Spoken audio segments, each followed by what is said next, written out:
नमस्कार, SBT news में आपका स्वागत है। पेश है राजस्थान की बड़ी खबरें। एसीबी ने राजस्थान के 2 आरएएस अधिकारियों को 5-5 लाख रुपए की रिश्वत लेते ट्रैप किया है। सड़क निर्माण का काम करने वाली एक कंपनी से दौसा जिले के दोनों आरएएस अफसरों ने घूस मांगी। कंपनी पदाधिकारी कई बार समझाते रहे कि वे घूस देने की स्थिति में नहीं हैं। इस पर अफसरों का कहना था कि अगर खर्चा करोगे तो काम शुरू होने से पेमेंट बनने तक किसी भी तरह की परेशानी नहीं होगी। अगर ऐसा नहीं करते हो तो भारी नुकसान भी उठाना पड़ सकता है। इस मामले में बांदीकुई एसडीएम पिंकी मीणा और दौसा एसडीएम पुष्कर मित्तल को पकड़ा गया है। निजी विश्वविद्यालयों और निजी महाविद्यालयों के शिक्षकों का डाटा अब सरकार आधार से लिंक करने जा रही है। केंद्र व राज्य सरकार ने निजी महाविद्यालय के शिक्षकों का आधार कार्ड नंबर मांगा है। इसके बाद कोई भी शिक्षक एक से अधिक महाविद्यालय में नौकरी नहीं कर पाएगा। वर्तमान में प्रदेश में कार्यरत करीब 10% शिक्षकों का नाम 2 से 3 महाविद्यालय की फाइलों में है।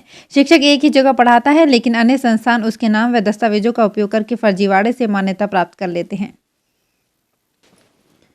जिन गैर परिवहन एवं परिवहन वाहनों का प्रथम पंजीयन 1 अप्रैल 2003 से 31 जनवरी 2005 तक है, उनके पंजीयन प्रमाण पत्र की वैधता समाप्त हो चुकी है। जिला परिवहन अधिकारी मक्खनलाल जांगीर ने बताया कि यदि उनके द्वारा अभी तक वाहन के पंजीयन प्रमाण पत्र का नवीनीकरण नहीं कराया गया है, वे करवा लें। जांगीर ने बताया कि ऐसा नहीं करने पर उनका पंजीयन प्रमाण पत्र निलंबित करने की कार्यवाही अमल में लाई जाएगी। सीकर जिले के खाटू श्याम जी थाना इलाके में हनी ट्रैप में फंसाने वाले पति पत्नी को उल्टे पुलिस ने ही ट्रैप कर लिया।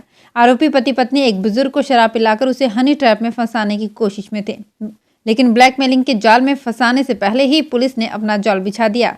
इसमें उल्टे आरोपी ही फंस गए। खाटू श्याम जी थानाधिकारी पूजा पूनिया ने बताया कि डूकिया समर्थपुरा के 59 वर्षीय सुवालाल ने रिपोर्ट दर्ज करवाई थी। इस पर पुलिस ने कार्रवाई कर पति पत्नी को गिरफ्तार कर लिया।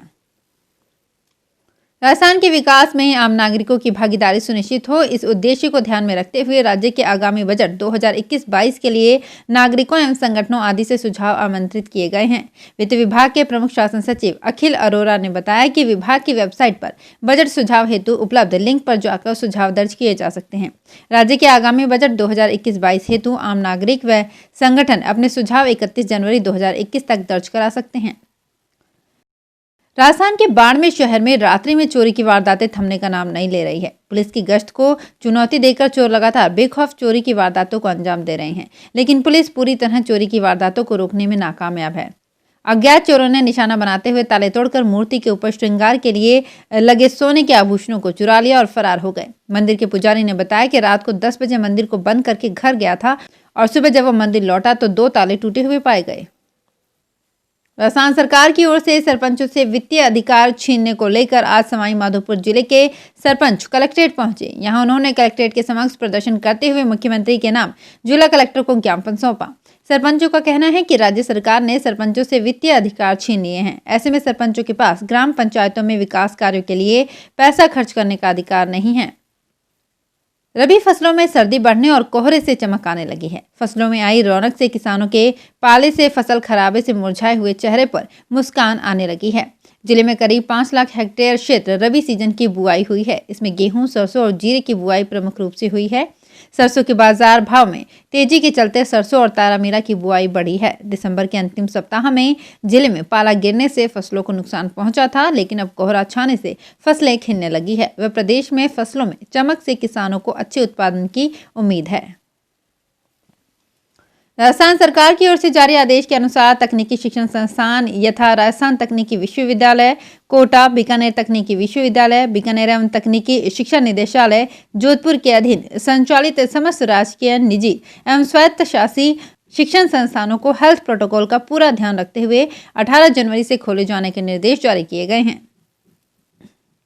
राजधानी जयपुर में इन दिनों वो काटा का शोर दिखाई देने लगा है। गुलाबी नगरी में मकर संक्रांति पर्व से पहले ही पतंगबाजी का हुनर छतों पर छाने लगा है। बाजारों और दुकानों में भी रंग बिरंगी पतंगे आकर्षण में बांध रही हैं। दान पुण्य और पतंगबाजी का पर्व विभिन्न युग में गुरुवार को मनाया जाएगा। कोरोना असर के बीच बच्चों को छोटा भीम, छोटू मोटू, मोटू पतलू और पोकेमोन की पतंगे लुभा रही हैं। पीएम नरेंद्र मोदी और मुख्यमंत्री अशोक गहलोत की पतंगे ग्राहकों को आकर्षित कर रही हैं। राजस्थान के झालावाड़ जिले की अनमोल धरोहर मानी जाने वाली बेशकीमती 12 मूर्तियां अजमेर राजपूताना संग्रहालय में रखी हुई हैं, जो जल्द ही 113 वर्षों बाद एक बार फिर झालावाड़ लौटेंगी। इन बेशकीमती मूर्तियों को लाने के लिए झालावाड़ के नवागत जिला कलेक्टर हरिमोहन मीणा की पहल रंग लाई, जिसकी बदौलत झालावाड़ वासियों को ये खुशी की खबर मिल पाई है। झालावाड़ के नवागत जिला कलेक्टर हरिमोहन मीणा ने अपना पदभार ग्रहण करने के बाद गत 10 जनवरी को झालावाड़ संग्रहालय का निरीक्षण किया था। उस दौरान उन्हें जानकारी मिली कि झालावाड़ की 12 बेशकीमती मूर्तियां अजमेर के राजपूताना संग्रहालय में रखी हुई हैं।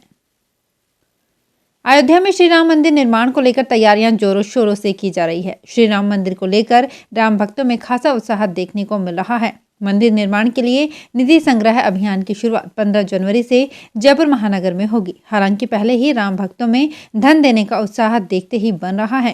राजधानी के कई भामाशाहों सहित प्रदेश भर से भामाशाहों ने व्यक्तिगत तौर पर अब तक 15 करोड़ रुपए से अधिक की राशि देने की घोषणा की है। जोधपुर के डॉक्टर सर्वपल्ली राधाकृष्णन राजस्थान आयुर्वेद विश्वविद्यालय में पदोन्नति के नियम की समीक्षा के लिए गठित कमेटी ने प्रोफेसर बनने के लिए 19 साल की समय सीमा को घटाकर 13 साल कर दिया है। साथ ही असिस्टेंट प्रोफेसर से एसोसिएट प्रोफेसर की समय सीमा को भी 13 से घटाकर 8 साल किया है। विश्वविद्यालय की मंगलवार को हुई एकेडमिक काउंसिलिंग की बैठक में कमेटी की रिपोर्ट को पास कर दिया गया। अब ये विश्वविद्यालय की बोर्ड ऑफ मैनेजमेंट की बैठक में रखने के बाद राज्य सरकार को भेजी जाएगी। मुख्यमंत्री अशोक गहलोत ने लोहड़ी तथा मकर संक्रांति के पर्व पर प्रदेशवासियों को हार्दिक बधाई देते हुए उनकी सुख समृद्धि की कामना की है। गहलोत ने कहा है कि सूर्य की उपासना का पर्व मकर संक्रांति हमें जीवन में सकारात्मक ऊर्जा के साथ कर्म करने, दान पुण्य के महत्व को समझने और बेसहारा व उपेक्षित व्यक्तियों के सुख दुख में भागीदार बनने की सीख देता है। तो फिलहाल इस बुलेटिन में इतना ही। फिर हाजिर होंगे कुछ और बड़ी खबरों के साथ। एसबीटी न्यूज के वीडियो देखने के लिए हमारे चैनल को सब्सक्राइब करें और नोटिफिकेशन पाने के लिए बेल आइकन को प्रेस करें।